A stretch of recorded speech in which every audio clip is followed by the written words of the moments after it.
14h-16h, Brigitte Lahaie, Sud Radio. Bonjour à tous, nous allons passer ces 2 heures ensemble sur Sud Radio. Depuis 2 jours, on a beaucoup parlé de la sexualité des femmes, alors on va changer un peu de sujet. Tout d'abord, on va pouvoir parler de la sexualité masculine, puisque mon invité Vincent Hupertan est urologue, mais on va surtout parler du couple et de la sexualité du couple qui est souvent mise à rude épreuve par le quotidien. Or, on sait que la sexualité, c'est l'un des piliers des couples heureux. Alors les sexologues le savent tous, bien sûr, mais ils n'ont pas tous le même avis sur la manière de maintenir une sexualité harmonieuse. Et donc Vincent Hupertan, qui est également sexologue, nous donnera déjà son avis en tant que sexologue. Ce qui est certain, c'est qu'il y a des facteurs positifs, comme le début de la relation, qui généralement rend la sexualité torride. Mais il y a aussi de nombreux facteurs négatifs, et ceux-là, la plupart du temps, peuvent être dépassés à condition d'abord de s'en rendre compte. Et puis, il y a toujours cette question de la quantité. C'est une question récurrente, peut-être plus pour les hommes que pour les femmes. Et puis c'est vrai parce qu'il y en a toujours un pratiquement qui voudrait plus souvent que l'autre. Alors quel est le bon rythme du couple? On en parle ensemble et je vous invite à venir réagir au 0826 300 300. Vous pouvez également donner votre avis par SMS, Brigitte 7 20 18. Vincent Hupertan, bonjour. Bonjour Brigitte. Merci d'être avec nous. Alors je le disais, vous êtes urologue et sexologue. Ce sont 2 casquettes qui sont bien différentes, parce que l'urologue ne s'occupe pas forcément de la sexualité, il s'occupe de l'organe masculin. Exact. Le gynécologue s'occupe de l'organe féminin. J'ai presque envie de dire que tous les urologues et tous les gynécologues devraient être un peu sexologues, parce que l'organe génital, il sert quand même aussi au plaisir, mais c'est malheureusement pas le cas. Et écoute, c'est tout à fait ça. C'est que sexologue, ça doit être complémentaire à l'urologue. D'ailleurs, c'est voir à quel point l'urologue que j'étais ne connaissait rien au sexe. Je me suis dit, il faut devenir sexologue. Du coup, vous voulez dire qu'en tant qu'urologue, on vous apprend rien on connaît, sur l'érection quand même. On connaît l'érection. Voilà, on connaît l'érection, on connaît le Viagra, les mécaniques, les traitements. C'est la dimension presque hormonale, biologique, andrologique, mais la dimension de psyché, la dimension sexologique, de bien-être, c'est pas important. De toute manière, ça c'est un truc, on laisse ça aux psychothérapeutes. C'est pas important.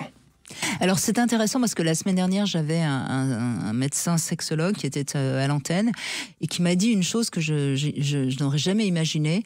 Il m'a dit que la plupart des patients, quand ils ont un problème de sexo, donc de sexualité, préféreraient que ce soit d'ordre biologique, anatomique, que psychologique.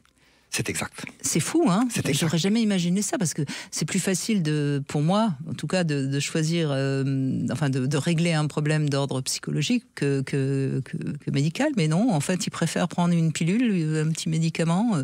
C'est la dimension de l'homme qui organise, qui gère du garage de la voiture. Il y a un problème. Je résoudre, je peux changer. On change le pneu, on change... C'est tout à fait ça. Parce que dans le logique, c'est du concret. Parce qu'on a besoin du concret. On va aller réparer, on va changer, etc. Sauf que mon message est, si c'est physique, c'est compliqué parce qu'on n'est pas sûr de pouvoir guérir. Si c'est que de la dimension de psyché, là, il y a des solutions, il y a des traitements. C'est beaucoup plus facile de passer outre un problème psyché. Mais les hommes voudraient s'assurer que c'est pas physique. Alors vous, bien sûr, en tant qu'urologue et sexologue, c'est plus facile évidemment de faire la part des choses. J'imagine avec l'habitude, quand un homme a un problème de sexualité, vous savez pratiquement de manière intuitive si c'est l'un ou si c'est l'autre. Parfois les deux d'ailleurs. C'est tous les deux, parce que on commence par la dimension biologique, physique, vasculaire, hormonale qui est obligatoire. Une fois qu'on a éliminé ça, il y a l'autre dimension. Mais vous voyez, si on a un vrai problème de type diabète avec des troubles érectiles majeurs liés à l'atteinte vasculaire diabétique, bien sûr que la composante psychologique va compléter, donc va être encore plus importante d'avoir ces doubles casquettes avec la dimension biologique, la dimension médicale, andrologique, traitement et la dimension qui est psychologique, de comprendre le psyché, d'accompagner. Alors j'ai eu envie avec vous aujourd'hui d'aborder la question de la sexualité du couple. Alors là, on multiplie par 4, puisqu'on a l'homme avec ses problèmes psychologiques, physiques, la femme avec ses problèmes psychologiques, physiques. Donc ça fait Ça fait beaucoup de multiplicatif. De paramètres. C'est ça. Oui.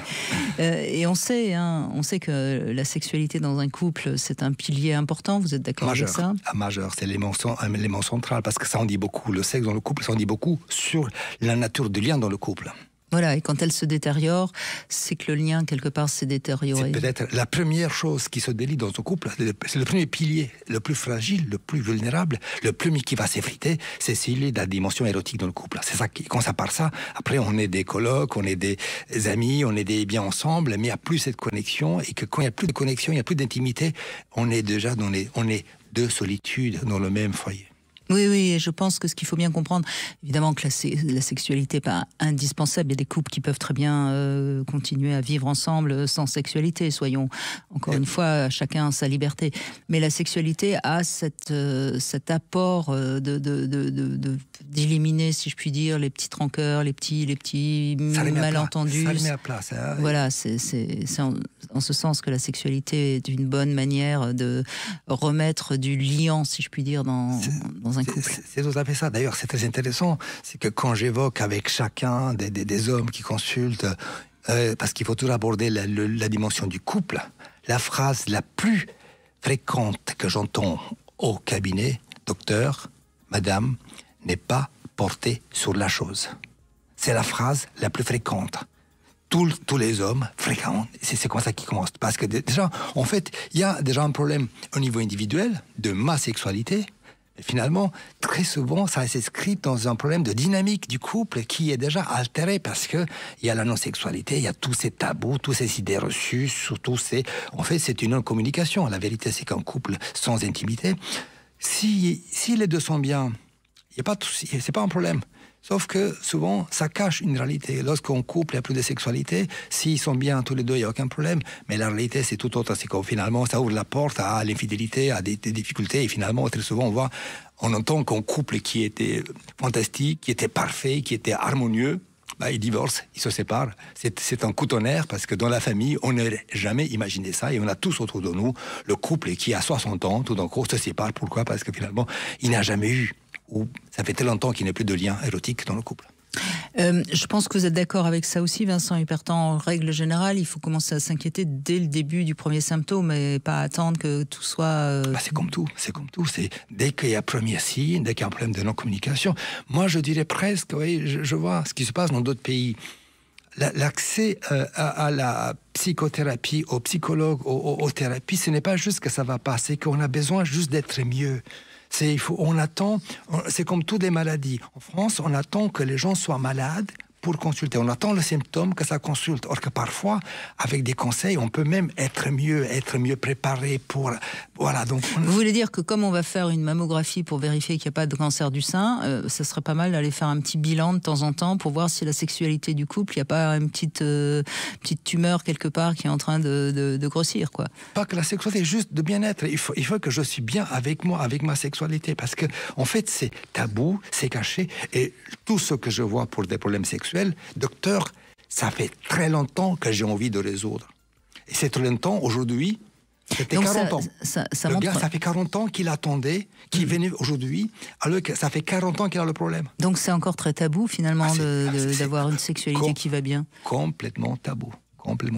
Eh ben, on va essayer de lever un peu le tabou ensemble, Vincent Hupertan. Alors, la question de la quantité, du nombre de rapports sexuels dans un couple, qu'est-ce que vous avez envie de dire ? Alors qu'il n'y a pas de chiffre magique. Qu'on arrête de suivre une norme, un standard. On a tous besoin, docteur, est-ce que c'est normal, ce dictat insupportable de la normalité ? Ce qui compte, c'est que le couple soit épanoui, soit bien ensemble. Alors, moi je propose toujours une petite solution arithmétique, mais qui me fait sourire, parce qu'en même temps, elle vaut ce qu'elle vaut.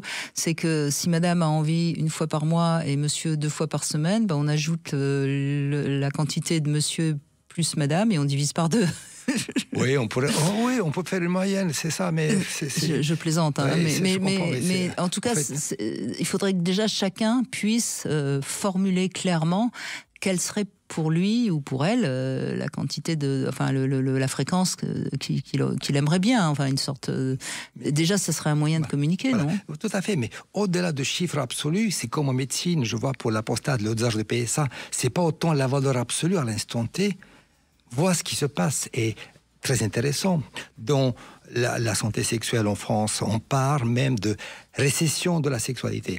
Parce que si on va comparer la moyenne de nombre des rapports sexuels sur 10-20 ans, il y a une baisse de 10 à 20%.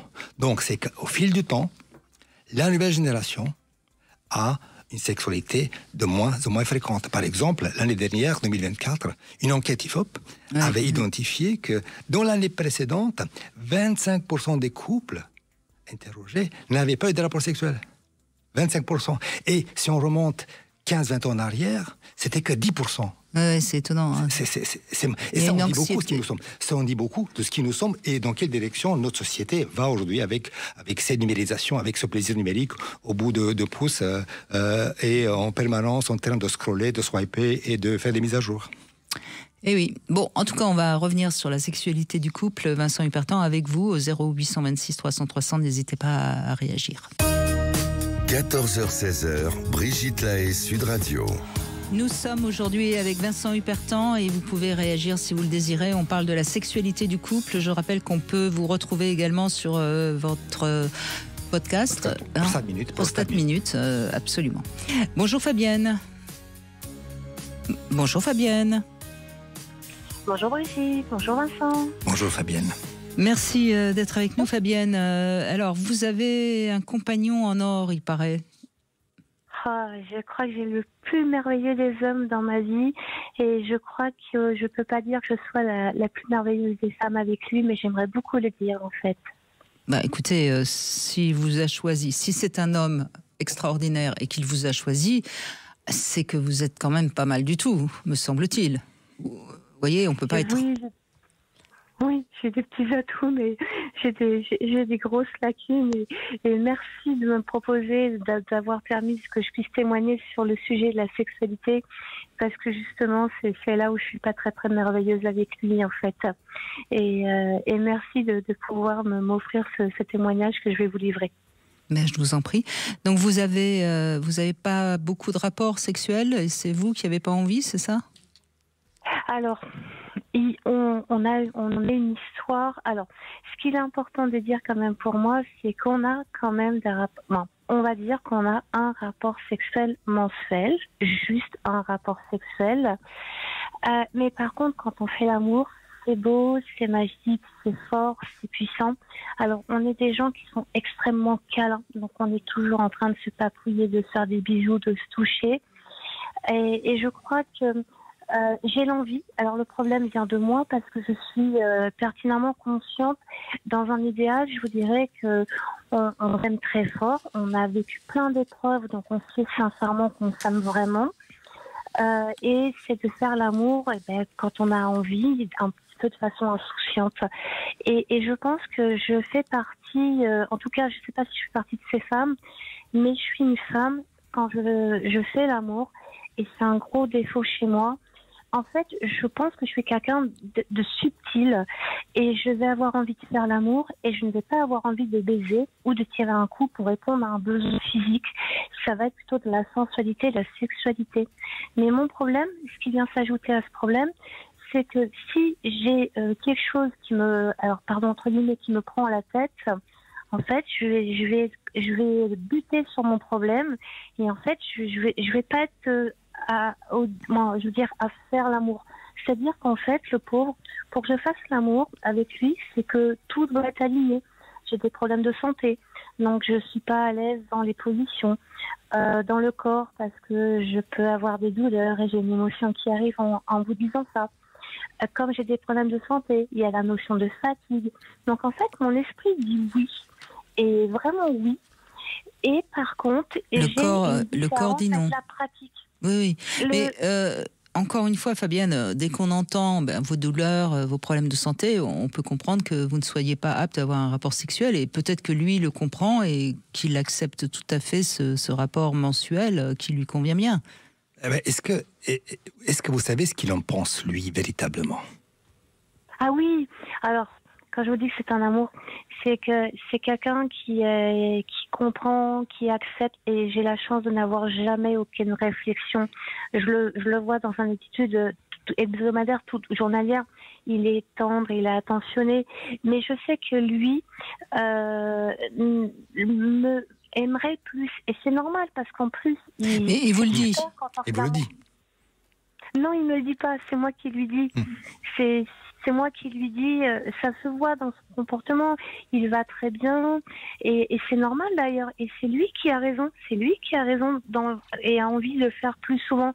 Mais par contre, je n'ai jamais aucune pression, et on a la chance d'être un couple qui pardonne très librement de tous les domaines, y compris, entre guillemets, ceux qui peuvent non, mais fâcher, en plus, vous avez beaucoup d'intimité, me semble-t-il. Et on sait que l'intimité, quelque part, c'est quand même de la sexualité. Enfin, en tout cas, ça nourrit. Ça alimente, mais ça reste un petit peu aussi l'entrée. Donc, il faut aussi aller à l'essentiel. Donc, c'est que la mécanique, vous savez, je vois les hommes, la mécanique biologique, la mécanique neuropsychique de la sexualité. L'homme, c'est un animal global, c'est un chasseur, mais il a besoin, vous voyez, d'une approche très, très, très sexuelle. Et qu'il faut pas aller sur les modèles. Il faut que vous deux, vous soyez bien avec votre sexualité. Donc, il faut trouver un bon équilibre, un juste milieu entre vous et lui. Parce qu'en fin de compte, c'est que ce lien amoureux, cette connexion doit être au maximum. Et il faut sentir cette sécurité émotionnelle. S'il n'y a pas la sécurité émotionnelle apportée par la sexualité, après, c'est tout le problème. Parce qu'à la longue, la connexion va s'effriter, vous voyez. Donc ça nourrit. Donc le couple est se nourrit de chaque instant pour rester dans la durée. Mais quand vous avez envie, et que quelque part c'est d'autres raisons qui font que vous n'allez pas au bout de votre envie, peut-être qu'il y a quelque chose à dépasser là quand même. Parce que... Mais j'aimerais beaucoup, Brigitte, et vous avez raison, et c'est ça qui est assez difficile pour moi. Je pense que je suis très lucide sur le fait de dire, mais on devrait... Alors, j'aime pas dire on devrait, parce qu'il y a une espèce d'obligation. Bien sûr, oui. Naturellement, on devrait. Oui. Voilà. Mais de dire, je souhaiterais... Alors moi, je vais vous dire une chose qui va peut-être vous surprendre et qui va certainement surprendre beaucoup de femmes qui nous écoutent. Je me demande s'il n'était pas tout petit peu plus entreprenant, vous ne seriez pas prête et vous ne pourriez pas faire l'amour un peu plus souvent.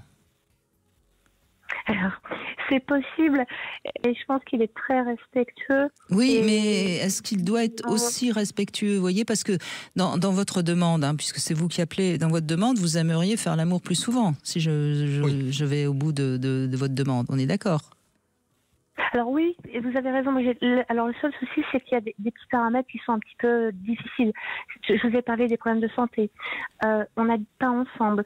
Et j'ai aussi une question, c'est que je pense que je suis une nouvelle ménopausée.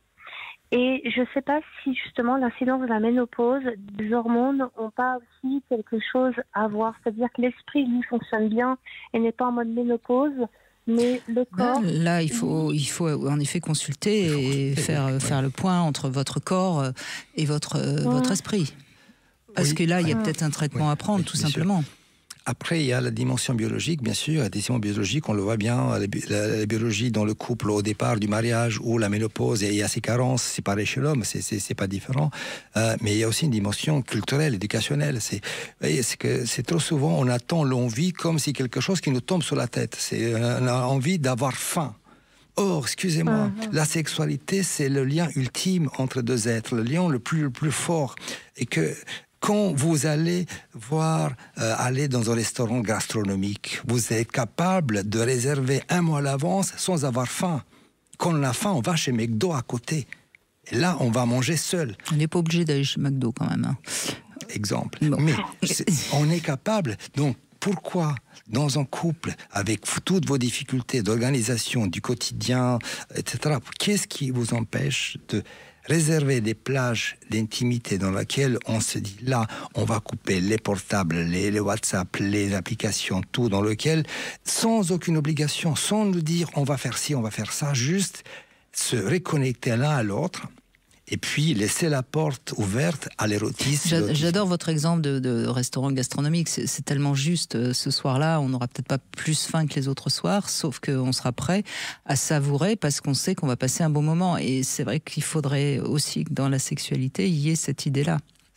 On se prépare, on y est. Et le souvenir émotionnel, ce point de vue biologique, les papilles, le contact alimentaire, le pépi, c'est court. C'est comme si vous avalez tout de suite. Alors que le niveau émotionnel, l'impression, et puis on va jamais seul. Et puis ça nous marque. Et puis on a envie de revenir. Parce que si c'était bien, on a envie de recommencer, quoi. Donc c'est ça. C'est que le plaisir, il faut pas attendre. On attend que ça nous tombe dessus. C'est cet aspect très occidental. Alors lorsqu'on voit dans la sexualité, on va plus oriental, ça se programme. Ça commence par les livres, ça s'appelle l'érotisme, par des arômes, et donc en contact, et que derrière la sexualité vient juste compléter, sublimer ce lien par une explosion des sens, des arômes, des goûts, des images. Et donc, si vous avez envie de garder cet homme en or, hein, comme vous l'avez dit, il faut un petit peu s'y mettre, tout simplement, et vous verrez que vous en tirerez de nombreux avantages. Merci en tout cas. Oui, pardon. Non, allez-y, je vous en prie. Merci Vincent pour vos dernières paroles parce que elles sont très justes et elles me parlent beaucoup et c'est une très très belle métaphore et je crois que je vais vous rappeler en me disant écoutez, maintenant il n'en peut plus parce que je suis toujours en train de vouloir être épicurienne et profiter des bonnes choses et je vous remercie sincèrement tous les deux parce que c'était très pertinent et je pense qu'on va avancer parce que vous avez donné des bons conseils et des choses qui sont terriblement vraies. Et merci à vous deux, en tout cas. Mais je vous en prie, merci Fabienne. On fait une petite pause, on se retrouve avec le Love Conseil et je vous invite également à réagir. 14h-16h, Brigitte Lahaie, Sud Radio. On va revenir avec ce Love Conseil sur la communication, une manière un peu récurrente de parler tout le temps de la communication, un des piliers essentiels du couple et souvent le pilier le plus bancal. Alors, notamment sur des questions de sexo, mais quelle que soit la question, quand vous voulez poser une question à votre partenaire, il est essentiel que cette question soit ouverte.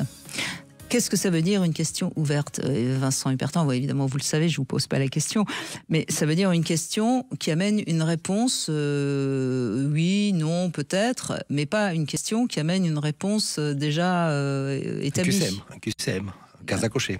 C'est ça, vous êtes bien d'accord, une question ouverte. Si par exemple, vous voulez demander à votre femme si elle préfère, où est-ce qu'elle a envie de passer ses prochaines vacances, vous lui dites pas tiens, est-ce que tu aimerais pas qu'on aille à la mer, au bord de la mer, nos prochaines vacances, parce que là c'est pas une question ouverte puisque déjà vous lui faites une proposition.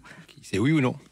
C'est une question qui malheureusement lui fait entendre que vous avez envie d'aller à la mer et qui donc l'incite à répondre mais oui, à la mer, mon chéri, oui. Puisque ça te fait tellement plaisir. Oui. Vous êtes d'accord ? Non, mais c'est vraiment important de comprendre ça. Donc, qu'est-ce qu'il faut poser comme question ? Où est-ce que tu aurais envie d'aller en vacances aux prochaines vacances ? Et là, c'est une question ouverte. Parce que ça laisse le champ libre à toute option. Elle peut même répondre, écoute, j'ai pas envie de bouger. Oui. Et c'est ça qu'il faut vraiment comprendre dans la communication. Très souvent, les questions ne sont pas ouvertes. Et donc, forcément, on a dans notre question, en quelque sorte, une tendance à manipuler l'autre pour qu'il réponde ce qu'on a envie d'entendre. Et c'est très vrai dans la relation de couple, je trouve.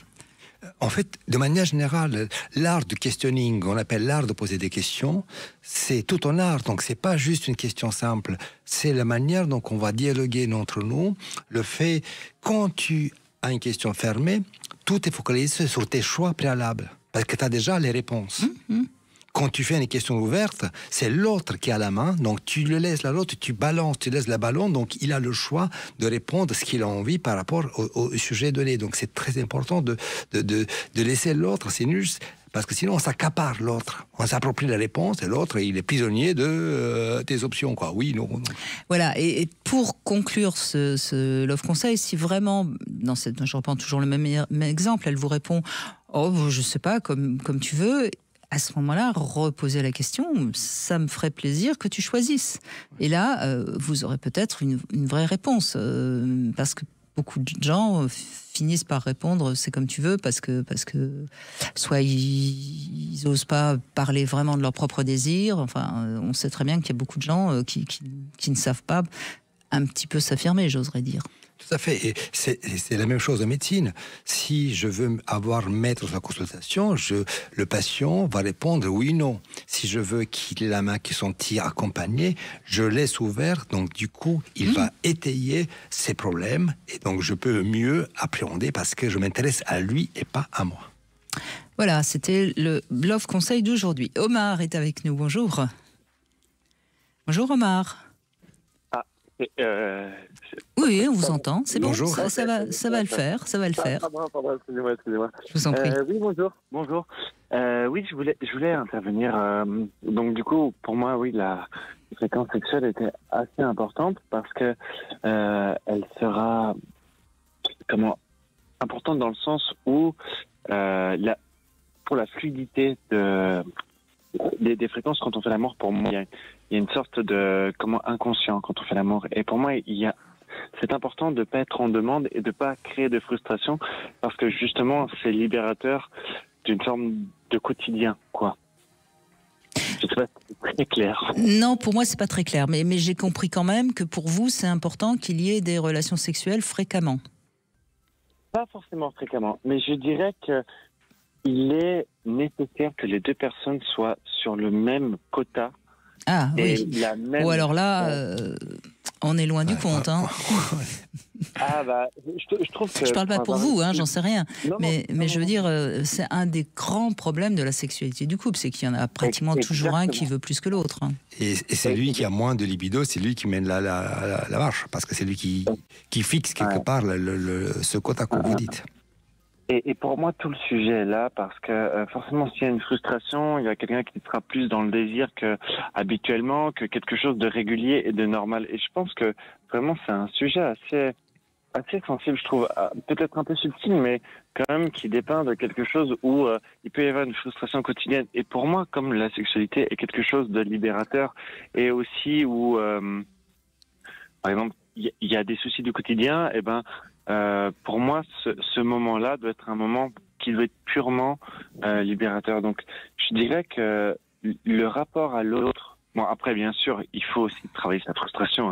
Hein, je dis bien, mais je pense que sur non, du mais long terme... vous avez raison. L'autre n'est pas là pour nous soulager de toutes nos tensions. Mais ce qui est très juste dans ce que vous dites, c'est que la sexualité, c'est une pilule de mieux-être. C'est gratuit. Et je pense que souvent, on ne mesure pas l'importance d'une frustration un peu rentrée qui est là un peu de manière quotidienne. Et ou une frustration parce que l'autre ne veut pas, ou une frustration parce que l'autre veut trop. Mais je veux dire que ça quand même, sur du long terme, ça peut jouer de manière assez déterminante, je crois. D'où l'importance de réellement communiquer sur ce sujet, ce que ne fait pas la plupart des couples. En fait, le problème de la sexualité, c'est que ça exprime la communication, ça exprime le lien, l'essence même du couple. Et que, bien sûr, c'est libérateur pour soi.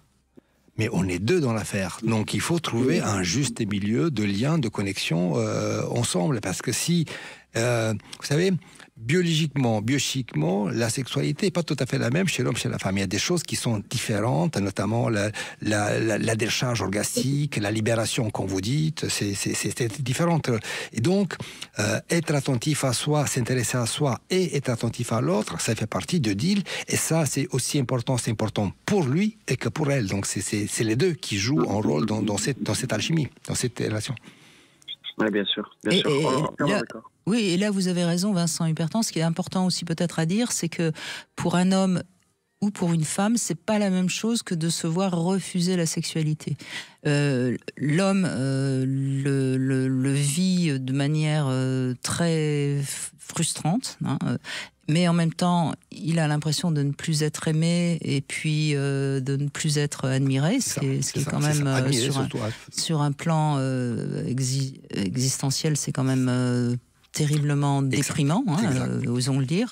Et quant à la femme, quand c'est elle qui a des envies et que l'homme ne veut plus, soit elle imagine qu'il a une maîtresse, Oui, c'est ça. C'est première question. Soit elle imagine qu'elle ne plaît plus. Et c'est également sur le plan existentiel terriblement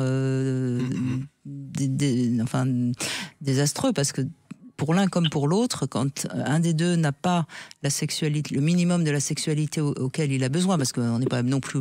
Enfin, je suppose, Omar, que vous êtes d'accord qu'on n'est pas obligé non plus d'avoir le nombre de rapports qu'on a envie d'avoir dans un couple. Hein. On peut accepter de temps en temps d'en avoir moins que ce qu'on aimerait. Non ? Pardon, excusez-moi. Oui, effectivement, je suis d'accord avec ça. Vous êtes d'accord avec ça. Donc, mais si on a à peu près le minimum de ce dont on a besoin, on se sent aimé, on se sent respecté, on se sent exister. Enfin, c'est quand même, c'est tout ça, hein, faire l'amour. C'est pas uniquement avoir une petite dose de plaisir. En fait, ça c'est la question que je pose à tous les hommes. Qu'est-ce que c'est la sexualité pour vous ?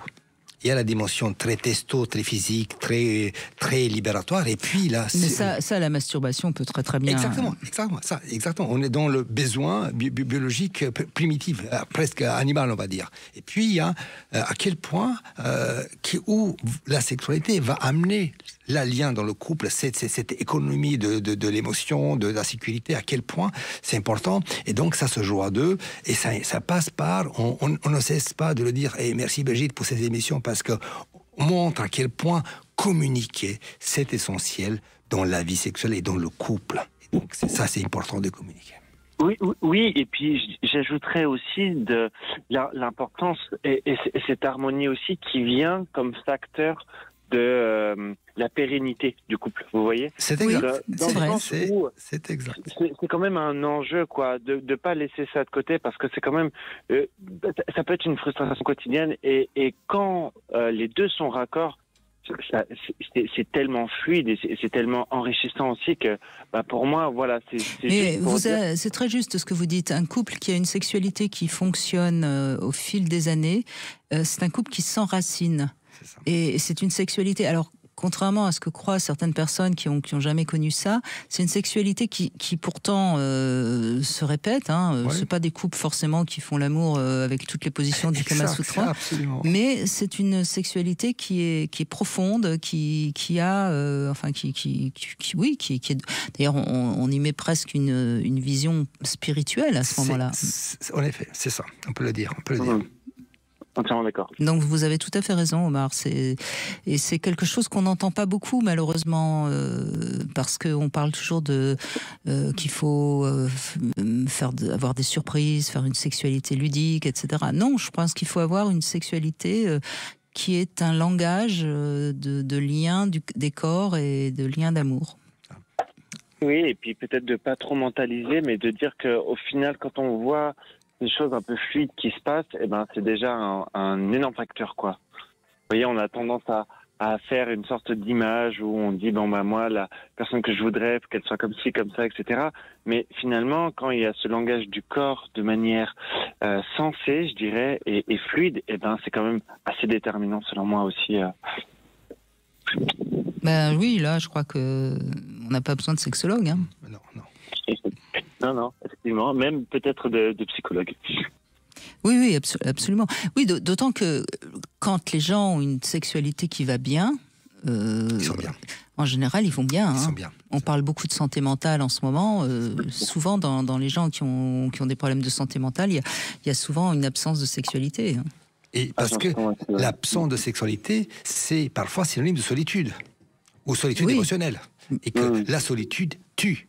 La solitude tue parfois beaucoup plus que l'obésité et l'alcoolisme. Ouais, donc on est important parce que la sexualité fait qu'on est à deux, on est ensemble, je ne suis pas seul. Et peut-être que le mal-être des couples à notre époque, c'est qu'on a l'impression que, ce que vous disiez tout à l'heure, Vincent Hupertan, on a l'impression qu'il ne faut faire l'amour que si on est envahi de désir. Mais non, c'est pas... Aller au théâtre, aller au cinéma, on prévoit à l'avance, on y va pour le plaisir, parce que c'est le plaisir et rien que le plaisir. Parce qu'on sait qu'on va avoir du plaisir et ça nous fera du bien. Et qu'on est préparé longtemps à l'avance, c'est pas juste au moment, voilà, on est capable d'acheter des billets pour des concerts une année à l'avance, quoi. On a dans la bouche la saveur. et que c'est pour le plaisir. Et c'est encore mieux. Oui, et j'ajouterais aussi également qu'on parle quand même d'orgasme, de bonheur qu'on peut pas. C'est pas un petit plaisir comme ça, quoi. On parle d'un vrai sujet, donc bien sûr que si on ne peut pas vivre ces moments d'extase, eh bien forcément découle quelque chose de névrosé, j'aurais envie de dire. Mais voilà. Oui, encore que, rappelons-le, il y a pratiquement, l'homme pratiquement à chaque rapport va avoir un orgasme. Les femmes, c'est plutôt un rapport sur 2 dans les derniers chiffres. Voilà. Mais ça ne veut pas dire pour autant qu'un rapport sexuel qui réussit, c'est-à-dire un rapport où la femme n'a pas eu de douleur et où elle a la sensation d'avoir fait corps avec son partenaire, c'est épanouissant et elle est heureuse. Il faut tenir compte de 2 biochimies, 2 physiologies différentes en matière de sexualité et de nos attentes par rapport à la sexualité. Il faut qu'on évite les copier-coller qui nuisent à la bonne sexualité dans un couple. Exactement. Merci beaucoup Omar de cet échange et bravo. Bravo, vous avez compris beaucoup de choses. On fait une petite pause, on se retrouve dans un instant et on continue à évoquer la sexualité du couple avec Vincent Hupertan. 14h-16h, Brigitte Lahaie, Sud Radio. Eh bien, nous allons retrouver Victoria, Vincent Hupertan, mais je voulais signaler que lundi, justement, on sera avec Bruno Clavier, on reviendra sur les abus sexuels durant l'enfance, qui malheureusement entravent beaucoup la sexualité féminine et masculine. À l'âge adulte. Oui, un homme sur 6, vous avez raison, c'est vrai. On en parle, c'est vrai qu'on n'en parle pas beaucoup. Pas beaucoup. Alors, je suis moins au fait de ça, mais c'est vrai que chez un homme, quand la sexualité a été trop tôt et abusée, ça provoque aussi évidemment des difficultés sexuelles. C'est terrible parce que c'est des hommes comme les femmes, ils s'en sortent plus. Donc ici, c'est une espèce de mur, ça tourne en rond, c'est compliqué. Et c'est des hommes ils ont besoin d'aide. Il faut qu'ils soient aidés, il faut qu'ils soient accompagnés, compris. Il y a des soins et des traitements. Donc il ne faut pas oublier d'évoquer ça. Il faut que les hommes arrivent à en parler parce que l'homme est un guerrier. L'homme n'a peur de rien. L'homme, il assume. L'homme, ils ont honte d'être vulnérables et des faibles. Au contraire, c'est pas la faiblesse d'avouer, demander de l'aide. C'est pas un signe de faiblesse. Au contraire, c'est un signe de courage. Je suis bien d'accord avec vous. Voilà. On en parlera lundi donc avec Bruno Clavier, mais tout de suite on revient sur la sexualité des couples Vincent Hupertan avec Victoria. Bonjour Victoria. Bonjour Brigitte, bonjour Vincent. Bonjour Victoria. Merci de me faire participer je vous en prie, merci à vous. Brigitte. Alors, nous, avec mon époux, on est mariés depuis 25 ans et c'est vrai qu'on n'a jamais eu une sexualité très active. Voilà, on a 2 enfants. Et je ne sais pas si c'est de l'incompatibilité ou parce qu'a priori lui avant moi il a eu des expériences et moi pareil et c'est vrai que tous les 2 on n'a jamais été très actifs et j'ai le sentiment que on n'est pas penchés sur le sexe forcément tous les 2. Est-ce que ça nous manque? Oui, parce que ça crée quand même pas mal de frustration de son côté et du mien. On a quand même du mal à en parler, je dois dire. On se chambre beaucoup, entre guillemets, on se taquine énormément là-dessus. On s'est à un moment accusé, l'un et l'autre, en disant par exemple, tu vois, c'est toi qui n'es pas disponible, tu me dis toujours non. Enfin bref, et chacun de notre côté, en fait, c'est comme si on n'avait pas envie en même temps. Et comme si on était tout le temps happé par la vie en réalité. Et on a tellement une vie à l'extérieur en réalité de notre couple que, je parle de la vie courante, les enfants, le travail, les amis, etc. En réalité, c'est un petit peu comme si on n'avait pas le temps de penser à. Il me semble, il me semble que dans votre couple, il y a quelque chose à comprendre. Ce qui me fait dire ça, c'est que vous taquinez là-dessus. Et ça, taquiner, c'est quelque part une sexualité déjà. Ah. Au sens. D'accord, parce que des fois, on peut arriver, entre guillemets, à excusez-moi un peu du terme, de s'allumer. Voilà, c'est bien ce que je pense, oui. Mais par contre, on ne va pas jusqu'au bout. Et par contre, je sais que lui se masturbe et que moi aussi de mon côté. Donc en fait, on a comme des sexualités parallèles et comme si on n'arrivait pas à se retrouver. Donc c'est vrai que et ça marche par cycle. C'est-à-dire que par exemple, quand on commence à avoir un rapport, mettons pendant 3 semaines, on va avoir des rapports souvent. Et puis après, on va laisser 3, 4, 5 mois passer des fois. Et moi, des fois, je me dis, mais c'est pas possible. Mais est-ce que... Alors, quelles sont les raisons qui font que vous n'osez pas? Parce que visiblement, votre couple va bien quand même. Il y a quelque chose, parce que avant, tous les deux, vous aviez une vie sexuelle tout à fait positive. Enfin, oui, a priori, oui. Enfin, en tout cas de mon côté, je peux pas parler pour lui, mais oui. Alors, ce qu'il faudrait, et peut-être que ça vaut le coup d'aller voir un bon sexologue qui là c'est vraiment d'ordre psychologique. Hein. Est-ce que c'est le fait que d'être en couple, on doit se respecter, du coup, on n'ose pas se jeter dessus. Ça peut être quelque chose de cet ordre-là. Mais c'est comme une sorte de pudeur. C'est ça. Voilà. C'était la piste, c'est la première piste qui semble évidente. Hein. Voilà. Enfin, moi j'ai deux pistes là-dessus. C'est la piste qu'on évoque là, c'est la piste du mythe, du croyance, d'idées, de la honte, de la sexualité coupable, sur la sexualité négative, qui est tout à fait logique dans la histoire actuelle. Voilà, ça. Et puis on a de l'autre côté, on a l'alibi du quotidien, parce que voilà, le quotidien. Comme tout le monde, nous avons une vie qui est remplie, on part du matin au soir, on est fatigué, on est épuisé, on n'a pas beaucoup de temps entre les enfants, le travail, les charges, tout ça, c'est compliqué, donc il ne reste pas beaucoup de temps, plus le ménage à faire, et donc, mais ça c'est un très bon alibi. Docteur n'a pas le temps, mais ça prend combien de temps? Une demi-heure, c'est le temps d'un JT, donc et on n'a pas le temps, docteur. Vous n'avez pas trouvé le temps. Oui, mais en même temps, vous voulez pas le trouver. Vous voyez, c'est ça qui est intéressant aussi. Alors, il y a une piste aussi qui est toujours intéressante. Alors là, c'est tous les deux, visiblement, mais en tout cas, vous pourrez répondre. C'est s'investir dans une relation avec beaucoup d'engagement, en fondant une famille, en s'aimant. C'est un investissement important.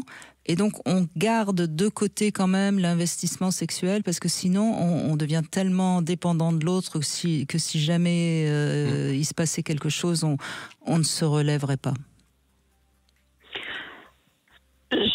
Peut-être. Mais je dis pas que c'est ça. Hein. Je dis dis juste que cette piste-là est toujours intéressante à comprendre quand on est avec quelqu'un et que quelque part on ne s'investit pas, parce que quand on a la chance d'être bien dans un couple, de s'aimer et en plus de vraiment se jouir.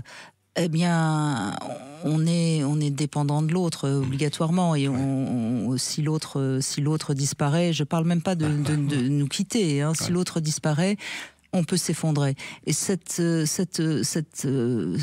paramètre-là, on a tendance à pas souvent en parler. Il est quand même assez. Je vois ce que vous voulez dire. Vous voyez, parce que vous semblez vous taquiner, Moi, je pense qu'il y a peut-être quelque chose de cet ordre-là. Mais en même temps, ce vouloir, ce besoin d'autonomie, de garder l'indépendance, etc., c'est aussi le danger de la porte ouverte, de la séparation qui part ailleurs, et donc c'est un danger. Ils se masturbent quand même beaucoup, tous les deux. Ils se masturbent, et jusqu'au moment où il y a une opportunité. Oui, je suis pas trop inquiète, moi, sur ça, par rapport à ce que vous nous avez dit. Mais je trouve ça dommage. Je trouve ça dommage parce que je pense que vous passez à côté de quelque chose de très chouette. C'est ça qui est terrible. Il me semble. Hein. C'est le paradoxe. C'est ce couple qui a tout, et qui finalement passe à côté de l'essentiel. Et puis après, il y a. On passe à côté complètement de oui, c'est ça.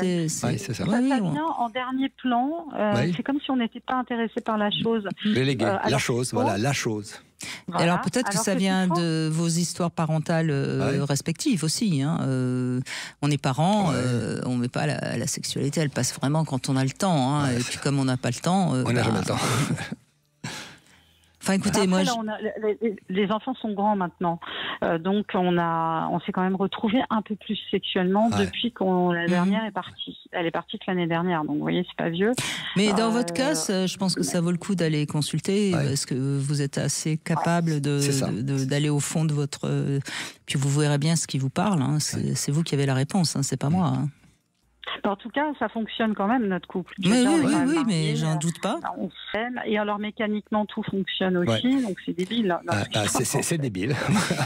Vous l'avez dit. C'est un paradoxe débile. Et d'ailleurs, c'est ce que j'ai ma meilleure amie qui me dit tout le temps, mais profite, parce que là, à l'âge que t'as, ton mec, il vieillit aussi, on a passé la cinquantaine tous les deux, Il me dit, tu vas voir, elle me dit, au bout d'un moment, tu vas voir, il ne pourra plus avoir d'érection. Et là, ce sera dommage pour toi. Quoi. Alors, rassurez-vous, on est là, les urologues sont là, on est dans il y a toute la panoplie. On a ce qu'il faut, on a l'arsenal, il est plein, il y a tout ce qu'il faut pour aider les hommes à avoir des érections, c'est pas un problème. Jusqu'à quel âge? Jusqu'à 90 et au-delà. Ah ouais? Oui, c'est le record en matière de patientèle, c'est 95 ans. Ça pose aucun problème d'avoir une bonne érection, bonne santé sexuelle à 95 ans. Ça marche très très bien. Donc ça, et sans danger. C'est quand mais même. Il ne faut pas attendre. Vous avez 50 ans, il ne faut pas attendre. N'attendez pas 40 ans quand même, s'il vous plaît, Victoria. Non. Allez-y. Non, voilà. Donc, c'est vrai qu'il faut qu'on prenne la décision d'aller consulter. C'est une décision. C'est le courage. Il faut avoir le courage. Oui, parce mais il faut se dire, on n'y arrive pas. Et ça, le fait de se dire, on n'y arrive pas, donc il faut prendre la décision d'aller se faire aider, c'est une démarche qui n'est pas évidente à Mais non, parce que jusqu'à présent, vous avez des avantages collatéraux à ne pas faire l'amour autant que vous pourriez et aussi bien que vous pourriez. Donc, ces avantages collatéraux qui vous empêchent et qui ne vous donnent pas envie d'aller consulter, tout ça est tout à fait logique, ça nous semble évident. En tout cas, merci beaucoup de ce témoignage, Victoria, parce que vous n'êtes pas le seul couple dans ce cas-là. Ça résonne. Il y a beaucoup de couples qui sont comme vous et donc merci de ce témoignage, ça va peut-être en éclairer quelques-uns. On fait une petite pause, on continue bien sûr dans cette deuxième heure à parler de la sexualité du couple avec des témoignages très différents et c'est ça qui est intéressant évidemment comme toujours dans cette émission, c'est grâce à vous et je vous invite à nous rejoindre bien sûr. 14h-16h, Brigitte Lahaie, Sud Radio. Eh bien, c'est reparti pour cette deuxième heure. Donc, vous l'avez compris, on ne vous donne pas le rythme. Vincent Hupertan n'a pas voulu. J'ai pourtant essayé pendant la pause des infos de le torturer. En tant qu'urologue, sexologue, vous auriez pu nous donner le bon rythme du rapport sexuel pour un couple. Le chiffre magique. Le chiffre magique, non, mais vous ne voulez vraiment pas me le donner. En fait, est-ce que vous voulez le chiffre français ou le chiffre brésilien? C'est le champion. Au Brésil, c'est le champion. C'est combien de fois par jour? C'est 12 par mois. 12 par mois. 12 par mois. Donc, on passe de 6 à 7 en France à 12 par mois. Ouais. Est-ce que vous connaissez le chiffre de la sécurité sociale? Je ne sais pas ce que vous allez me sortir, mais je veux bien le connaître, oui. Écoutez, il faut s'imaginer la chose suivante, c'est qu'il existe un traitement, notamment dans les cancers, traitement avec les injections intracaverneuses, dont on en a parlé, traitements intracaverneuses, qui sont remboursés. Et donc, on a droit à combien de fois? Et donc voilà, moi j'imagine à quel point on a... Quand on a beaucoup de diabète, par exemple. Voilà, on a dans le diabète, dans les accidents, dans les cancers, dans des tas de maladies, donc c'est totalement remboursé. Donc quand c'est remboursé, il faut qu'il y ait une fréquence qui est établie. Donc... l'organe administratif qui décide ce remboursement, ils ont fait probablement des réunions magiques pour savoir quel est le bon rythme, pour savoir à quel rythme faut-il rembourser. Donc combien de piqûres ont-ils droit, c'est ça c'est écrit dans mes prescriptions, j'indique le nombre de rapports par semaine. Ouais. C'est 2 rapports par semaine, 2 injections par semaine. C'est pas mal déjà. Mais c'est remboursé par la Sécu. Remboursé par l'assurance maladie. Donc on a le droit à 2 rapports sexuels par semaine. Alors bien sûr, c'est un peu une espèce de moyenne, c'est que la plupart des gens n'arrivent pas à les consommer. Et bien sûr, il y a ceux qui ont davantage. De ceux qui ont davantage, ils s'arrangent pour avoir plus de 2 par semaine pour essayer justement. Et elle marche, la sécurité sociale? Alors, elle ne marche pas, non, mais c'est des gars, quand il s'agit de sexe, ils sont prêts à payer. Donc, il suffit de trouver des pharmacies. Donc, ils arrivent à trouver des érections, parce qu'on peut l'acheter sur prescription, mais qui ne sera pas remboursé par l'assurance maladie. Bien sûr. Bon, eh bien donc, voilà. 2 par semaine, la sécurité sociale a donné le chiffre. Bonjour Camille. Bonjour Brigitte, bonjour Vincent. Bonjour Camille.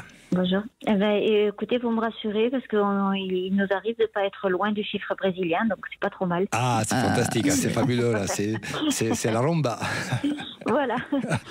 Cela dit, ça fait toujours qu'une fois de plus par semaine, Oui, mais sur une semaine de 7 jours, c'est tous les 2 jours. Exactement, ça fait un excellent moyenne. C'est bien.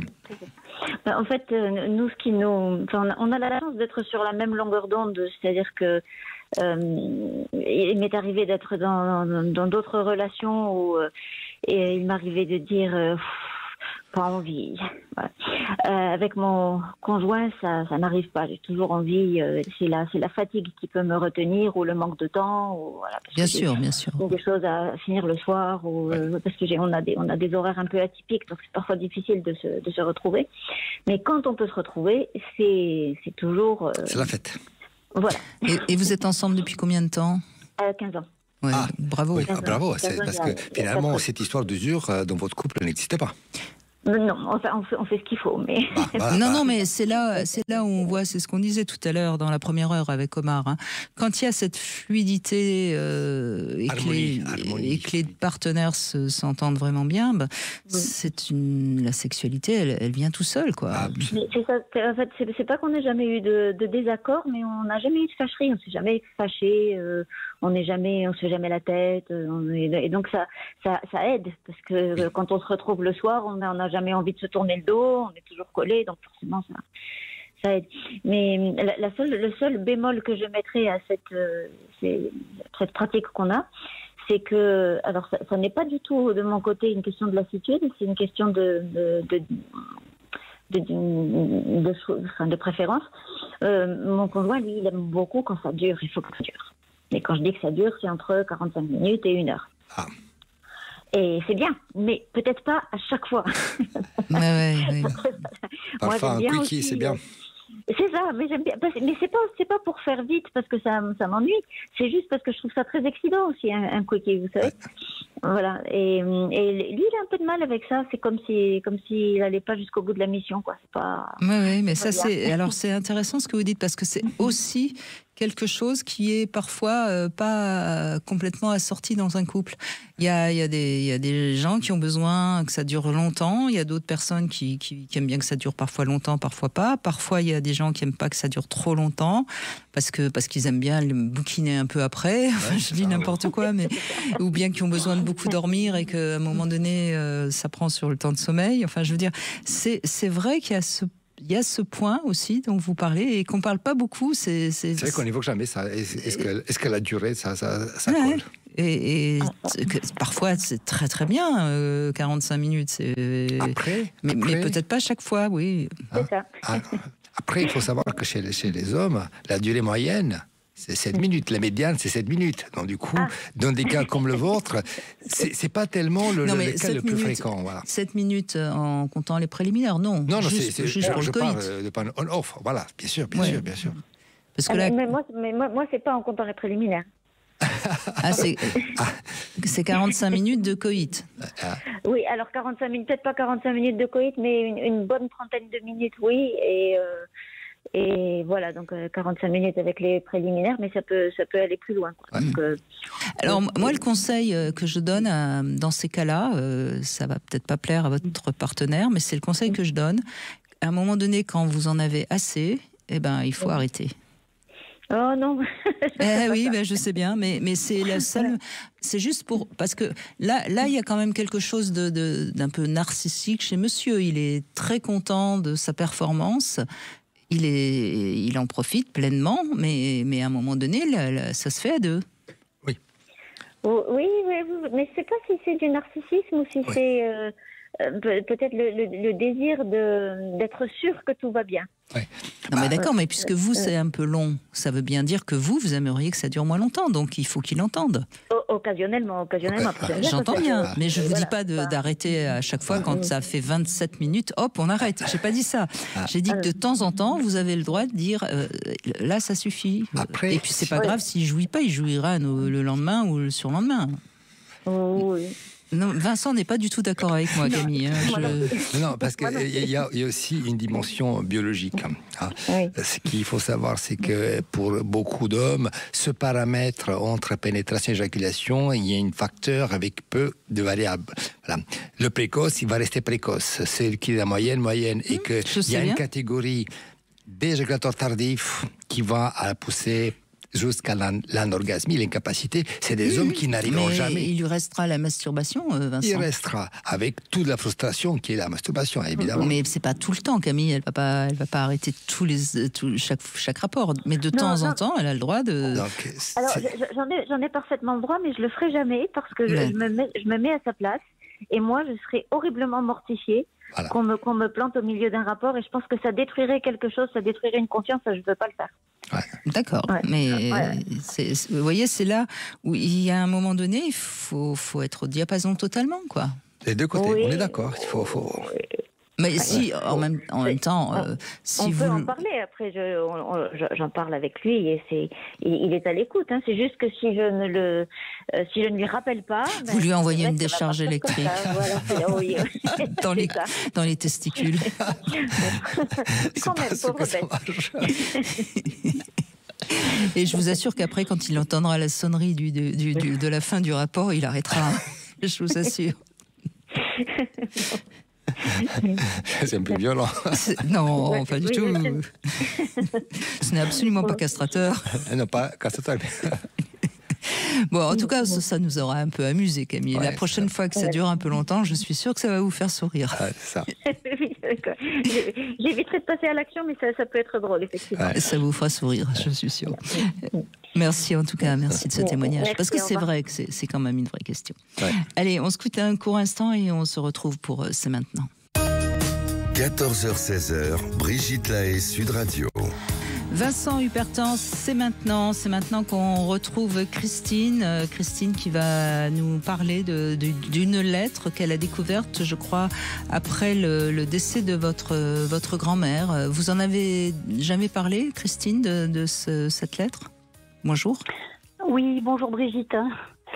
Si, j'en ai parlé un petit peu, mais c'est que ça a fait bouger beaucoup de choses chez moi, en tout cas, de découvrir cette lettre. C'était ma grand-mère est décédée il y a une dizaine d'années. Oui. Elle est décédée dans une maison de retraite et elle avait toute sa tête. Et quand elle est décédée, ses enfants, et donc ma mère, a fait le ménage aussi dans cette chambre pour récupérer toutes ses affaires. Et c'est en récupérant toutes ses affaires qu'elle a trouvé une petite enveloppe avec mon prénom dessus. Oui.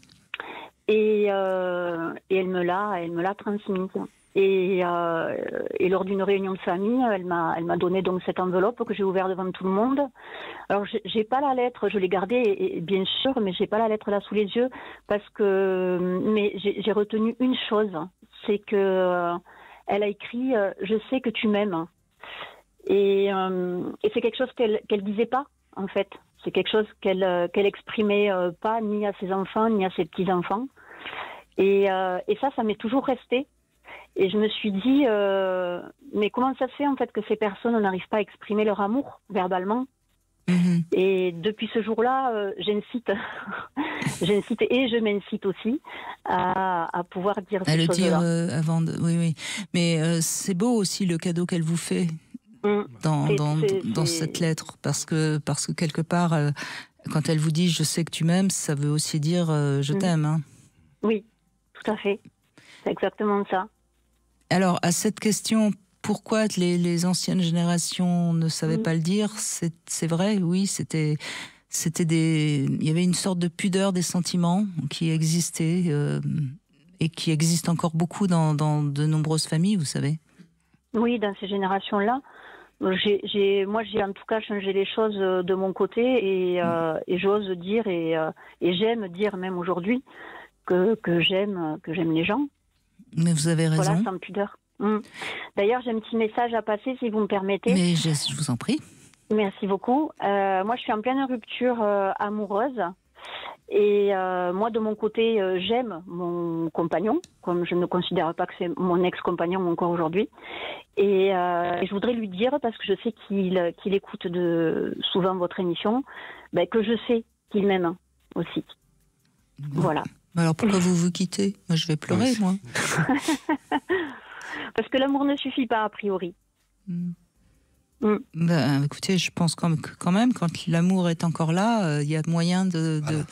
Enfin, j'ai du mal là, à croire que l'amour, si vous vous aimez encore tous les deux, pourquoi vous quittez ? Enfin... C'est la seule chose qu'on ne sait pas faire en médecine, c'est rendre les gens amoureux. On sait aider l'érection, on sait aider beaucoup de choses, mais on ne sait pas comment rendre les gens amoureux. Et que ça, c'est la seule chose qu'on ne sait pas faire. Et que quand les gens s'aiment, à partir de là, tout est possible. Tout est possible. Oui, je sais que moi, je sais que tout est possible. Maintenant, il n'y a pas ouais, même s'il y a de l'amour, en fait, il y a aussi, je pense, un souci d'attachement et de blessure, voilà, derrière. C'est lui qui a pris la décision de vous quitter? Alors oui, cette fois-ci, oui. Oui, d'accord. Oui. C'est-à-dire que vous avez des difficultés à vivre ensemble pour des tas de raisons qui sont personnelles, j'imagine, de part et d'autre. Oui, tout à fait. Ouais, il y a un gros travail à faire chacun de son côté, en fait, pour pouvoir accueillir et recevoir l'amour de l'autre. Oui, mais vous savez, moi j'ai écrit récemment un article sur le couple parcours initiatique. Et c'est pas par hasard que vous vous êtes trouvés tous les deux. Ah ben ça je sais. Donc peut-être que ça vaudrait le coup, peut-être de vous mettre à distance. Hein. J'entends que c'est difficile et peut-être que les conflits à un moment donné sont usants. Mais vous mettre à distance et puis essayer tous les deux d'avancer parallèlement. Hein. Et à un moment donné, peut-être que vous pourrez vous retrouver. Oui. Oui, moi j'avance de mon côté en tout cas. J'essaye d'apprendre sur moi, sur mon fonctionnement. Je suis beaucoup à l'écoute de mon cœur. Et le problème c'est que effectivement j'essaye de faire beaucoup de choses. Peut-être un peu trop. Non, c'est pas à vous de tout faire de toute façon, c'est évident. Ouais, c'est pas à moi de tout faire justement. Ouais, je sais. Et lui, il est beaucoup, il se bloque de ses émotions, il rentre dans son mental et du coup, il a plus accès à ses émotions et à son cœur, quoi. Voilà. Donc, bien sûr que moi derrière, j'ai peur qu'il ne fasse pas ce travail, parce que je sais qu'il est capable de le faire et je sais qu'on pourrait se retrouver. Donc c'est un homme qui joue le rôle. Le plus difficile, c'est de mettre cette distance et ce silence, ouais. Mais en tout cas, ce qui est certain, c'est qu'il faut se dire les choses. Même en amitié, je trouve que moi, je suis toujours assez surprise lorsque j'envoie un message à quelqu'un. Parce que j'ai envie de dire quelque chose, je suis parfois surprise de la non-réponse à quelque chose qui est pourtant émotionnel, quoi. Oui. Donc je suis d'accord avec vous, Christine. Il y a beaucoup de gens qui ont du mal avec les émotions, on sait pas si le message leur a fait plaisir, si le message ils l'ont compris, s'ils l'ont pas compris, pourquoi ils ne répondent pas. Alors on va pas insister parce que là ça deviendrait intrusif. Donc, mais voyez, je trouve ça dommage parce qu'on passe à côté. On est des êtres d'émotion. Si on ne peut pas transmettre nos émotions les uns avec les autres, on vit qu'à moitié, quoi. Voilà. Tout à fait, je suis tout à fait d'accord. Enfin, je suis tout à fait d'accord, surtout que lui, il est en capacité de le faire, je le sais, puisqu'il l'a déjà fait.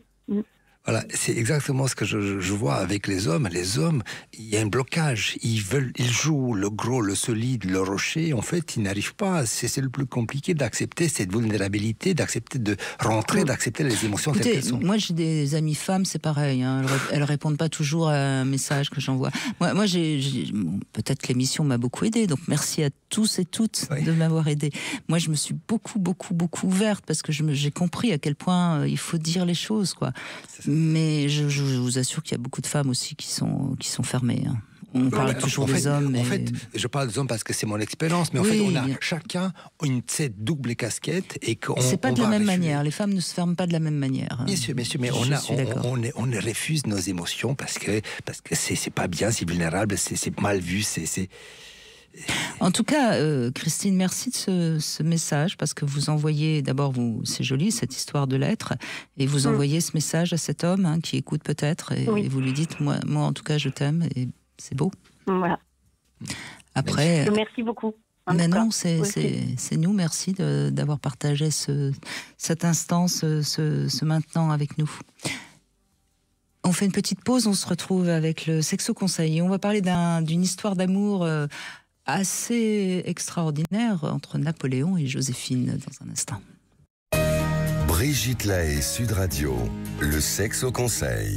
Alors Vincent Hupertan, je suis sûre que cette question, beaucoup de vos patients la posent. Comment reconnaître un orgasme chez une femme ? Me regardez pas comme ça, je vous demande pas la réponse, je vous demande si beaucoup de patients vous posent cette question. Non. Ah bon, parce que J'ai l'impression que c'est quand même un pose questionnement. tout simplement la question, est-ce que tu as eu ton orgasme? C'est comme ça. Donc il répond pas au médecin, il pose la question à l'intéressé. Oui, c'est ça. Oui. Ouais. Bon, en tout cas, le Sexo Conseil, c'est comment reconnaître un orgasme chez une femme. Donc, je vais vous donner quelques indices, messieurs. Alors, c'est comme pour l'homme, les muscles se tendent, la pression artérielle s'élève, le rythme cardiaque s'accélère. Bon, tout ça, c'est pas très visible. Hein. Ouais. Encore que le rythme cardiaque, si ça peut, on peut le sentir. Hein. Les mamelons se durcissent. Donc ça peut se voir. Le clitoris, évidemment, est gorgé de sang, se dresse et se dégage du capuchon. Donc ça se voit aussi. Mais enfin, il faut aller voir. Hein. Il faut regarder de près. Oui. Voilà. La lubrification, en général, s'accroît. Hein. Il y a toujours un peu plus de lubrification lorsqu'il y a eu un orgasme. Le vagin s'allonge et s'ouvre. Il y a des spasmes dus aux muscles qui se tendent et qui se contractent. Et donc, ça fait quand même beaucoup de signes. Souvent des rougeurs aussi, qui peuvent au niveau de la poitrine, du cou. Et puis après, il y a des manifestations différentes suivant les femmes. Alors méfions-nous parce que les cris, c'est très facile pour les femmes qui simulent, on le sait. Hein, et même souvent des femmes qui ont des gémissements très très très particuliers et tout, c'est parfois signe de simulation. Alors je ne dis pas que c'est ça non plus. Hein. Bon, et ensuite, ce qui est quand même intéressant, c'est qu'il y a beaucoup de manières d'atteindre l'orgasme pour une femme. Donc évidemment le clitoris, le vagin, les seins. Il y a des femmes qui jouissent par succion des mamelons. Hein. C'est bien parfois de le rappeler. Il y a évidemment l'anus, le point G, le col de l'utérus, la bouche. Donc voilà, il y a... le mieux, c'est en effet de communiquer, comme on le dit depuis tout à l'heure. Et puis, dire, mettre des mots. Voilà, exactement. Et on va revenir à une histoire d'amour assez incroyable. J'avoue que j'ai lu ce livre et que j'étais assez étonnée. Je savais évidemment que Napoléon et Joséphine, c'était une grande histoire d'amour, mais à ce point-là, je ne l'aurais pas imaginé. C'est un historien qui va nous en parler. C'est sorti aux éditions Perrin. Et Pierre Branda, merci d'être avec nous. Bonjour. Oui, bonjour. Alors, il y a une chose d'abord que je ne savais pas. Je ne savais pas que Joséphine, c'est Napoléon qui l'a baptisée Joséphine. C'était pas son prénom? Non, elle s'appelait Marie-Joseph Rose, et son nom taché de la pagerie. Mais c'est vrai que ce qui est peu courant, c'est qu'il est habituel de donner un petit nom à son amoureuse dans l'intimité, mais que ce petit nom devienne l'identité officielle, c'est assez rare. Effectivement, il l'appelait Joséphine. Alors peut-être est-ce que son frère s'appelait Joseph, elle-même son deuxième prénom c'était Joseph. Il a peut-être trouvé ça mieux, mais c'est aussi comme au commencement de cet amour, un petit peu pour rebaptiser sa conquête, on va dire, et pour se l'approprier quelque part, et commencer une nouvelle histoire. Ajoutons que lui change son nom, puisque de Bonaparte, il passe à Bonaparte en même temps. Donc, un change de nom et l'autre de prénom. C'est aussi, on a vu à quel point cet homme, de toute façon, change tout. Il a changé l'histoire, certes, mais il a aussi eu toujours des initiatives. Oui, il est dans ça, oui. Oui, il faut que tout devienne napoléonien. C'est un petit peu, enfin, c'est pas si surprenant que ça, mais en tout cas, je l'ai découvert grâce à votre livre. Alors, ce livre raconte vraiment toute l'histoire. Ça raconte pas du tout Napoléon. C'est vraiment, vous avez pris cet angle-là, hein, de la rencontre jusqu'à la mort des deux, hein, parce que vous allez jusqu'à ce que pendant Sainte-Hélène, comment Napoléon parle encore de Joséphine. Et alors, ce qui est très très très intéressant, c'est que le moment où la bascule se fait, hein, parce que Napoléon, il y a toute une gloire, une ascension extraordinaire, et au moment où ça bascule, c'est le moment où ils se quittent. C'est comme si c'était sa bonne étoile, quoi. Oui, effectivement. Alors c'est un thème qu'eux-mêmes ont mis en avant, parce que Bonaparte au début, puis Napoléon pouvait paraître comme un personnage inquiétant, un général, donc qui prend le pouvoir. C'est pas forcément augure de bonnes choses. Donc on a tout de suite installé Joséphine à ses côtés médiatiquement en disant non mais ne vous inquiétez pas, elle saura corriger ses excès s'il en a.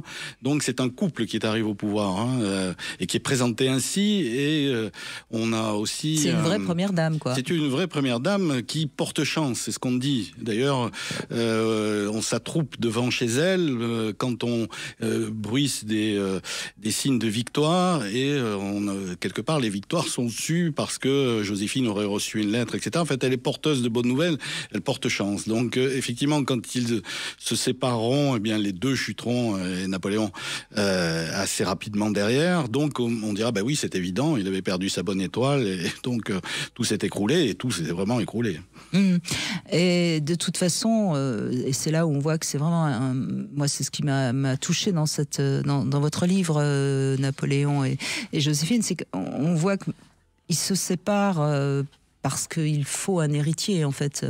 C'est pas parce qu'ils ne s'aiment plus. Non, c'est le drame. Voilà un couple qui a tout connu, l'extraordinaire, parce que jusque partir se faire sacrer à Notre-Dame de Paris, c'est quand même un romancier. Romancier de l'époque l'aurait écrit, qu'on l'aurait traité de fou. On aurait dit mais c'est exagéré.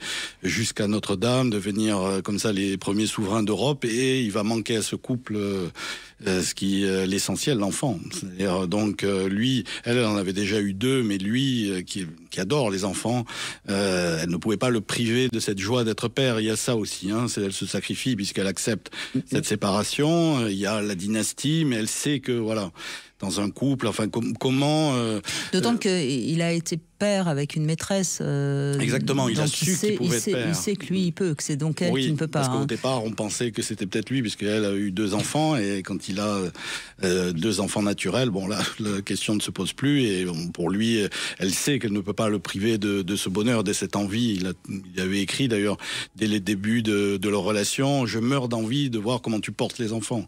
C'est une de ses premières lettres. Faut comprendre aussi, aujourd'hui, où beaucoup de femmes n'ont pas d'enfants, et beaucoup de couples n'ont pas d'enfants, c'est une époque où les femmes doivent faire des enfants, quoi. Enfin, je veux dire, surtout en plus quand on est la femme d'un souverain. Oui, il faut un héritier aussi, bien sûr, à l'Empire naissant, sans quoi. Alors, ils ont trouvé des solutions d'adoption, ils ont tout essayé pour se perpétuer au pouvoir, mais je veux dire, la réalité était là, elle a fini par les rattraper. Oui, allez-y, Vincent. C'est que l'histoire est fabuleuse. Moi-même, j'habite Croissy-sur-Seine, où il y a je passe souvent devant la maison, et j'imagine comment ça peut être à l'époque, les visites. Jusqu'à Croissy, jusqu'à devant sa maison, comment était comment c'est peut être fabuleux. Ah oui, non, mais c'est une époque. C'est une époque où en fait où la modernité apparaît dans la violence de l'histoire, parce que voilà 2 personnages qui sont confrontés en même temps aux mêmes violences, qui ont connu des destins finalement assez parallèles avant de se connaître. Vous savez, on dit toujours au début d'une relation amoureuse, mais il me semble déjà te connaître, c'est comme si je te connaissais déjà. Bon, après, vous insistez beaucoup dans tout le début du livre, d'ailleurs, sur les points communs qu'ils ont tous les deux. Elle est du Nil, lui aussi. Enfin, Oui, ils sont rejetés. Ils ont les mêmes profils de parents qui sont les mêmes. Ils ont été ensuite déracinés, connu les mêmes épreuves. Donc il y a une gémellité dans le parcours qui sans doute les a rapprochés, puisque en fait cet amour passionnel naît très rapidement, souvent comme les amours passionnels, mais ils se marient très vite et discrètement d'ailleurs. Très discrètement, oui, parce qu'à l'époque le mariage civil n'est plus qu'une formalité, mais c'est elle qui tient au mariage. On a toujours pensé que Joséphine était, si je puis dire, en recul dans cette relation, que seul Napoléon était vraiment elle en avant. A plus de caractère qu'on l'imagine quand on lit votre livre. Plus.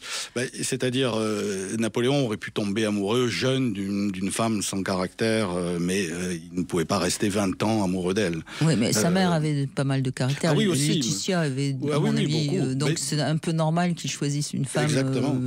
Qui a du caractère. Peut-être même qu'il choisit un peu une mère d'ailleurs, puisqu'elle est plus âgée que lui. Oui, quelque part. 6 ans de différence, ce qui sera gommé lors du mariage, puisqu'ils trafiqueront leurs états civils, mais c'est vrai que elle qui a toujours rêvé de posséder un homme, en fait, c'est ça, c'est ce qui est ses relations précédentes, son premier mariage a échoué parce que son mari Alexandre de Beauharnais l'avait qualifié de tyran domestique. Le général Hoche avait dit elle veut trop de moi, et ce général qui se jette à ses pieds, eh bien ça la comble, la satisfait. D'ailleurs lui il écrit quel empire possèdes-tu sur moi, Joséphine. Donc ce qui d'ailleurs ne sera pas toujours pour lui quelque chose qu'il pourra garder pour la postérité, parce que malheureusement, il a brûlé ses lettres, alors que Joséphine avait conservé les siennes. Napoléon a brûlé les lettres qu'il avait reçues de Joséphine, ce qui nous prive de beaucoup d'éléments. C'est ce que vous dites. Parce que les lettres de Napoléon sont parfois assez torrides. Hein. Ah oui, très torrides, oui. Et c'est effectivement pourquoi j'avais sous-titré aussi l'intimité, parce que c'est assez rare en histoire d'avoir comme ça, de connaître l'intimité d'un couple et en même temps effectivement leur ascension grandiose, d'avoir cette intimité à travers une correspondance qui effectivement ne dissimule rien du côté de Napoléon. Et alors là, c'est là où on voit aussi le travail de l'historien Pierre Branca, c'est que vous montrez bien que, parce que le bruit a beaucoup couru, qu'elle avait été très infidèle, etc. Et là, vous êtes historien et vous montrez bien qu'il n'y a aucune preuve de l'infidélité de Joséphine, en fait. Non. Il y a des suppositions qui sont pas du tout concrètes, quoi. Oui, non, mais c'est très intéressant d'ailleurs, parce que si on devait faire le match de l'infidélité entre Napoléon et Joséphine, on serait à 15-0, voire 15-1, parce que lui, il y a au moins une quinzaine de maîtresses attestées, donc on a les preuves. Ça, mais elle, effectivement, c'est difficile à établir dans la période, dans la durée, c'est presque possible, mais c'est assez court finalement, et c'est ce qui a marqué, parce que, comme elle n'a pas tenu de journal, n'a pas écrit de souvenirs, on ne possède pas sa correspondance avec Napoléon, finalement cet accusé n'a jamais pu se défendre. Et puis il y a une chose aussi intéressante, parce qu'on voit, c'est quand même une vraie passion. Enfin, moi j'ai été très touchée. Je savais que ça avait été une grande histoire, mais c'est plus que ça. Mais en même temps, il y a quelque chose qui s'explique peut-être, parce que vous dites qu'il y a eu donc 14 ans de mariage, mais pendant 6 ans ils sont séparés. Enfin, je veux dire, si on ajoute tous les moments où ils sont séparés, finalement, sur 14 ans, ça fait que 8 ans. Hein. Oui, c'est ça. C'est déjà 8 ans, c'est beaucoup moins. Oui, non, c'est sûr. Mais après, même... Et on sait que les séparations, ça fait des retrouvailles toujours très passionnées. Oui, c'est vrai. Ça a dû aider. Non, c'est sûr que ça a dû aider. Ça garde la flamme ouverte. Non, c'est vrai que ça a dû aider, mais même après leur séparation en 1809, ils restent très proche, et le souvenir de Napoléon et l'émotion de Napoléon le trahit. On voit bien qu'il a eu le plus grand mal à se séparer d'elle, et ça a été pour lui aussi un déchirement. D'ailleurs, il se sépare le 15 décembre et il passe Noël et le jour de l'an ensemble, donc c'est quand même pour une séparation un peu curieux. Voilà, c'est parce que... Oui, c'est une séparation d'État, en fait. Une séparation d'État et pas de cœur, et donc pour l'enfant, effectivement. Et je trouve que dans le film de Napoléon de Ridley Scott, je trouve que c'est assez joliment montré cette relation entre Napoléon et Joséphine après leur divorce. Oui, c'est vrai que il a insisté. Ça, on le sait pas toujours, donc c'est vrai qu'il dans le film, on voit qu'il continue d'avoir cette relation. Napoléon qui allait voir Joséphine dans le dos de Marie-Louise, sa seconde épouse. Alors il se passait rien, qui mais ne supportait pas Joséphine d'ailleurs. Qui avait peur d'elle, qui avait peur, puisqu'elle connaissait son caractère, sa présence. Elle avait peur d'être effacée. Oui, c'est ça. Elle savait bien que quelque part Joséphine resterait dans le cœur de Napoléon. Oui, bien sûr. Quoi qu'il en soit. Alors il y a plein de choses aussi qu'on découvre, notamment que le fils, le fameux petit Léon, je crois, qui est donc le fils du frère de Napoléon et de la fille de Joséphine. Et ils ont essayé de se l'approprier en quelque sorte. Oui. C'est-à-dire que comme on ne pouvait pas avoir d'enfants, ils se sont dit on peut organiser un mariage Bonaparte Beauharnais, la famille de Joséphine, et donc avec le frère de l'un, Louis, et la fille de Joséphine, Hortense, et les enfants, on pourra les adopter, et ainsi on aura quelque part un enfant par procuration. C'est quand même une solution qualifié d'affreuse, assez égoïste, mais mais en même temps c'était intéressant parce que c'était quand même de leur sang détourné. Détourné, mais c'est comme si on avait voulu se perpétuer malgré la stérilité. C'est-à-dire c'est quand même un couple qui voulait tout vaincre, y compris la nature finalement, qui voulait trouver un expédient à ça et pour pouvoir trouver une solution dynastique, mais en même temps offrir un enfant. Alors le couple Hortense-Louis a accepté, gré malgré le mariage.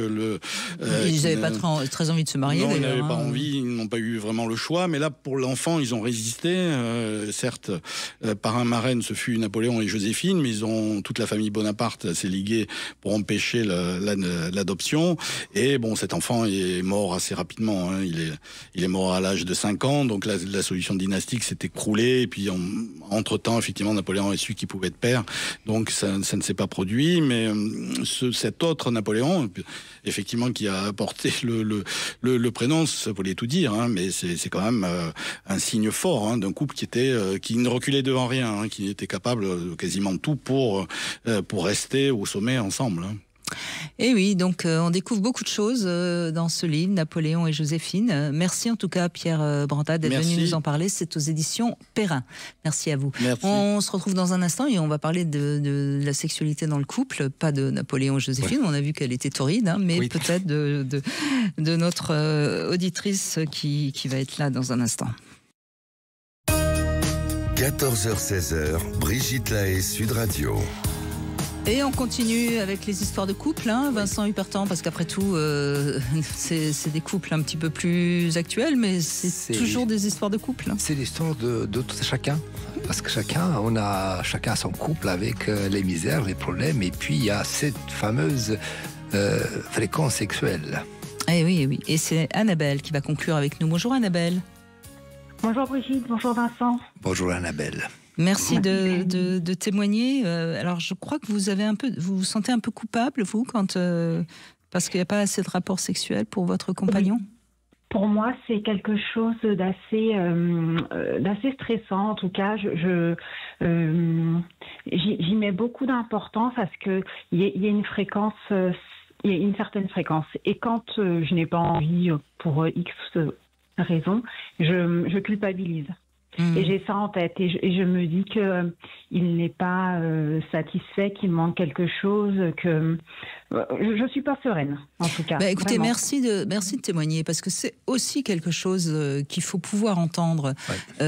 À la fois, non, on a envie de vous dire vous n'êtes pas coupable, mais on peut l'entendre que vous sentiez un peu coupable.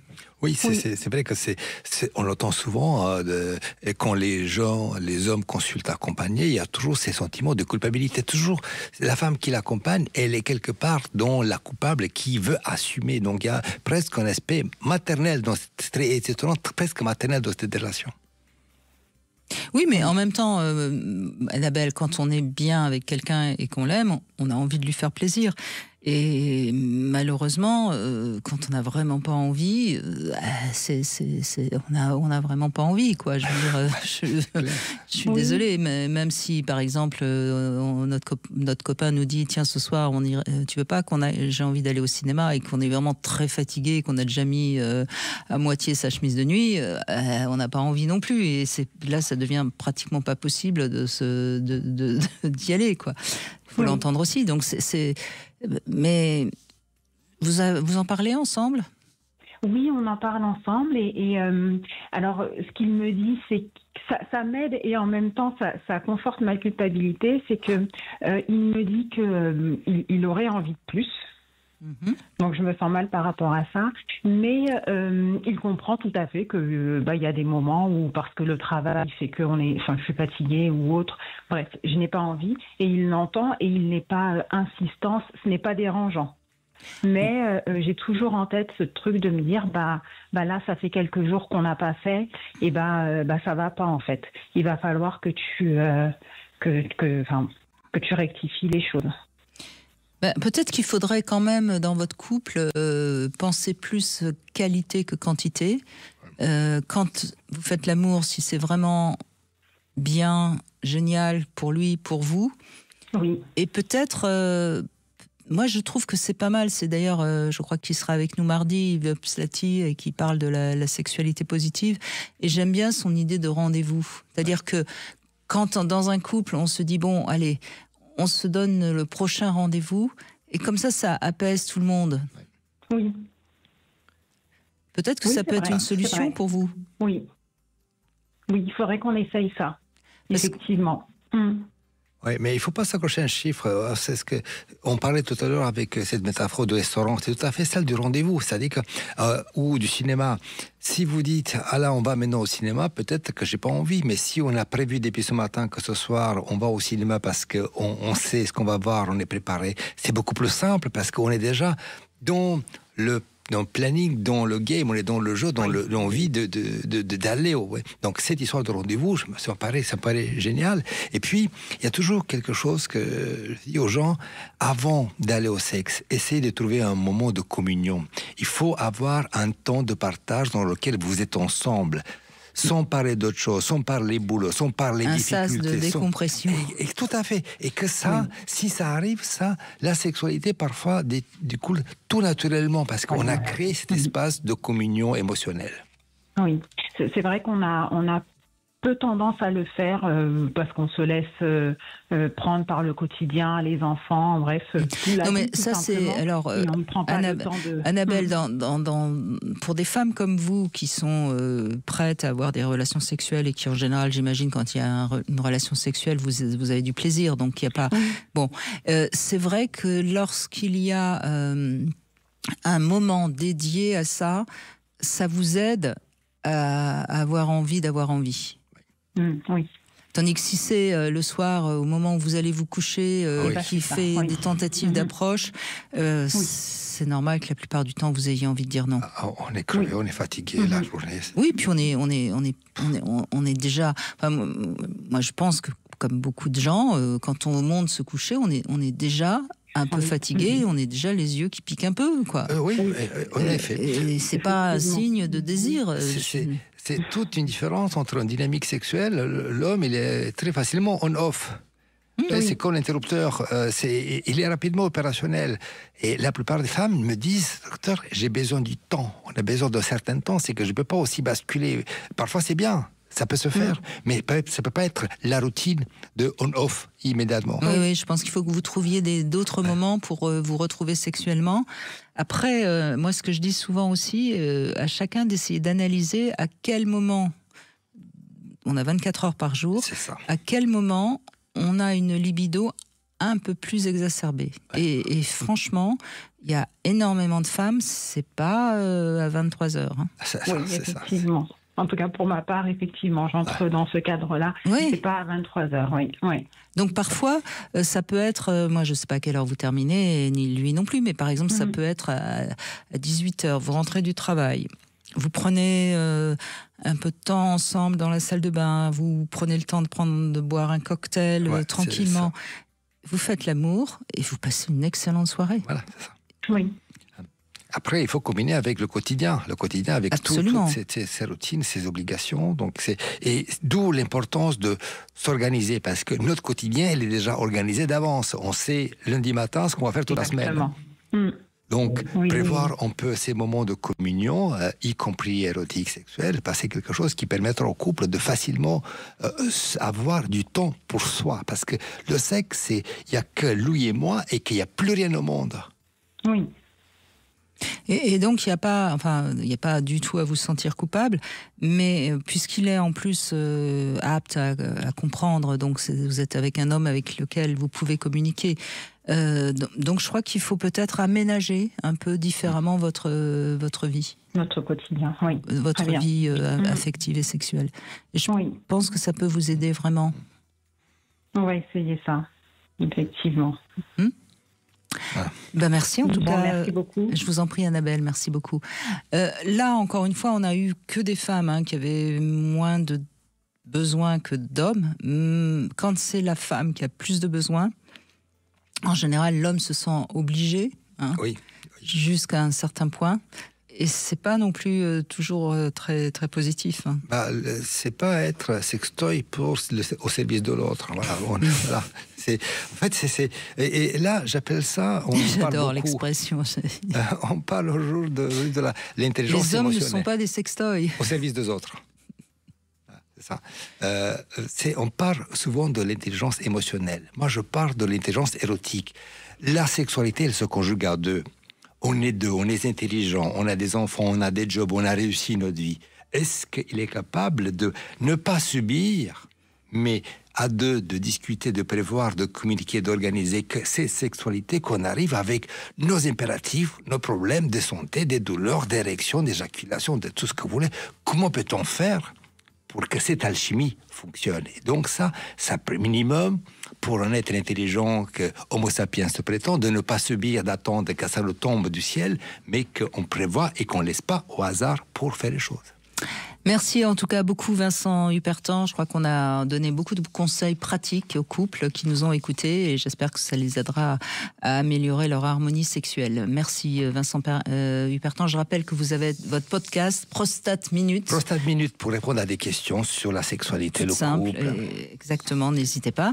Et puis tout de suite vous retrouvez Alexandre Delevanne et lundi, je l'ai dit, je le redis, nous serons avec Bruno Clavier. On continue à avancer sur les abus sexuels durant l'enfance parce que plus on va en parler, plus ce tabou va peut-être se lever parce que c'est vraiment un des problèmes majeurs de la sexualité des gens.